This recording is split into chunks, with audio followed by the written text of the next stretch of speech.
Shalom Aleichem. Shalom Aleichem. Shalom Aleichem. Topic for today is friendship status. Friendship status. The text is from the Gospel according to St. John, chapter 15, verse 15. పరిశుద్ధ యోహాను సువార్త 15వ అధ్యాయము 15వ వచనం. దాసుడు తన యజమానుడు చేయుదాన్ని ఎరుగడు గనక ఇక మేము దాసుని పిలవక స్నేహితులని పిలుచుతున్నాను. ఎందుకనగా నేను నా తండ్రి వలన విన్న సంగతులన్నింటిని గురించి మీకు తెలియజేసి తిని, దాసుని పిలవక స్నేహితుని పిలుస్తున్నాను. యేసుక్రీస్తు శిష్యులకు ఒక ప్రమోషన్ ఇచ్చాడు. From disciples to friendship status. శిష్యత్వము నుండి స్నేహరికంలోనికి ప్రవేశించే ఆ గొప్ప భాగ్యాన్ని, ఆ అంతస్తును వారికి దయచేస్తున్నాడు.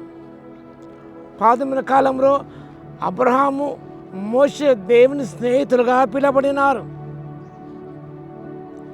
నిర్గమకాండం 33వ అధ్యాయం 11వ వచనం, దినవృత్తాంతం 2వ గ్రంథం 20వ అధ్యాయం 7వ వచనం, యెషయా గ్రంథం 41వ అధ్యాయం 8వ వచనం, యాకోబు రాసిన పత్రిక 2వ 20వ వచనంలో. కాబట్టి వారు దేవుని స్నేహితుగా పిలబడిన వారు. It was an honour to them. So Jesus creates the disciple promotion to friendship status. శిష్యులకు ప్రమోషన్ ఫ్రెండ్షిప్ స్టేటస్లోనికి వారు ఇన్వైట్ చేస్తున్నాడు. Disclosing confidential information has been a feature of close friendship since the beginning of time. పాత కాలములో ప్రముఖమైన విషయాలను అందించినప్పుడు ముఖ్యమైన స్నేహితులకే, వారు నమ్మిన స్నేహితులకే కాన్ఫిడెన్షియల్ విషయాలు వారు చెప్పేవారు. ఆదికాండము 18వ అధ్యాయం 16-22 గమనించినప్పుడు, God disclose plan with Abraham. Abraham తాను చేయబోయే సంగతుల గురించి ముందుగానే ప్రస్తావించాడు. ఎందుకనగా God had confidence in Abraham. స్నేహితుగా పిలబడ్డాడు కాబట్టి విషయాలు ఆయనతో పంచుకున్నాడు. Abraham was the most confidential person. So we have the opportunity to get to know God intimately. దేవుని పూర్తిగా తెలుసుకోవడానికి మనకు ఒక అవకాశం ఇస్తున్నాడు. దాసుడు తన యజమానుడు చేయు దానిని ఎరగడు కాబట్టి, ఆ యొక్క దాసులనే దాని నుంచి శిష్యులకు వచ్చారు. శిష్యత్వం నుంచి ఇప్పుడు స్నేహత్వంలోనికి వారు వస్తున్నారు. ఎందుకనగా to know God more intimately, దేవుని ఇంకా సంపూర్ణంగా వారు గుర్తెరగాలంటే, గ్రహించుకోవాలంటే వారు ఈ యొక్క స్నేహబంధంలోనికి వారు ప్రవేశించాలి. So God takes us into confidence. Lord wants us to know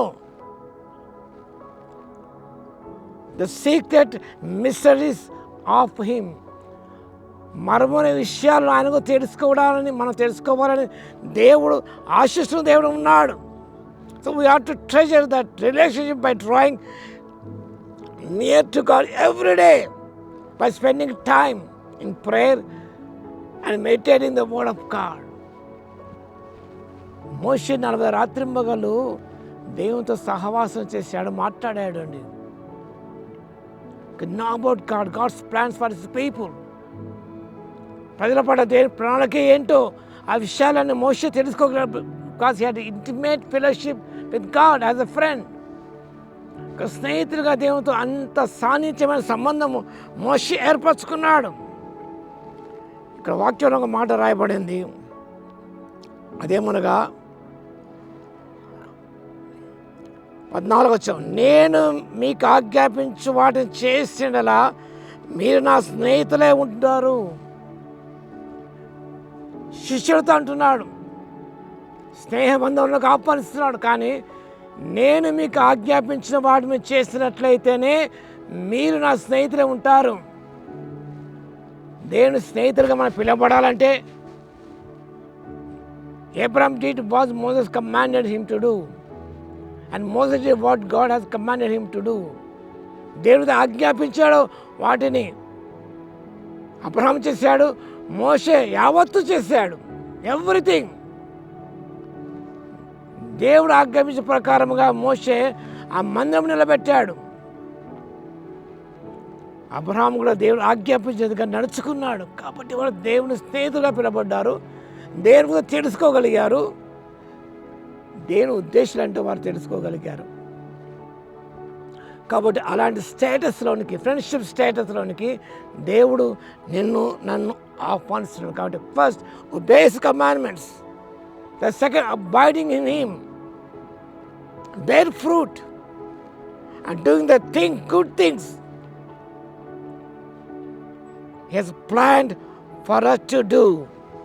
ఎఫెసీ పత్రిక 2వ అధ్యాయం 10వ వచనంలో ముందుగా నిర్ణయించిన వాటిని మనం చేయటికై ఆయన నూతన సృష్టి అయి ఉన్నామని దేవుని వాక్యం సెలవిస్తుంది. కాబట్టి వాటిని మనం చేసినట్లయితే నిజముగా దేవుడు మన స్నేహితుడిగా పిలుస్తుంది. You are my friend.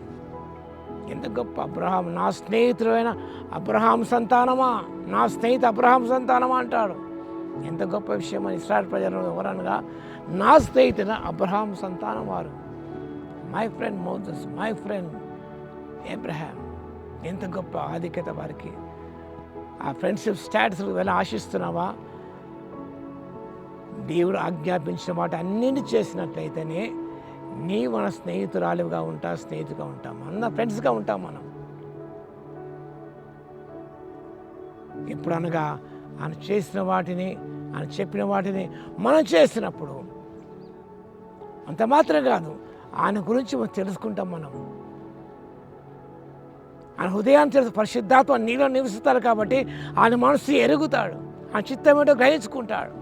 He reveals God's plan for our lives, for our church, for our family, for our children.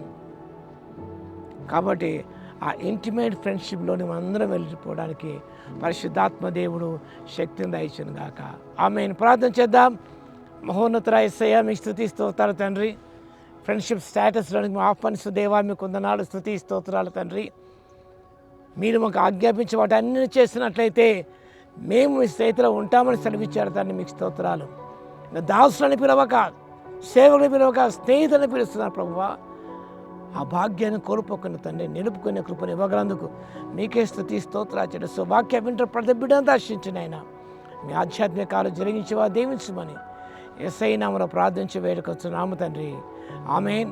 మన తండ్రి అయిన దేవుని యొక్క ప్రేమయు, మన ప్రభువును రక్షకుడైన యేసుక్రీస్తు యొక్క కృపయు, పరిశుద్ధాత్మని యొక్క అన్యోన్య సహవాసం మనందరికీ సదాకాలము తోడై ఉండును గాక. ఆమేన్.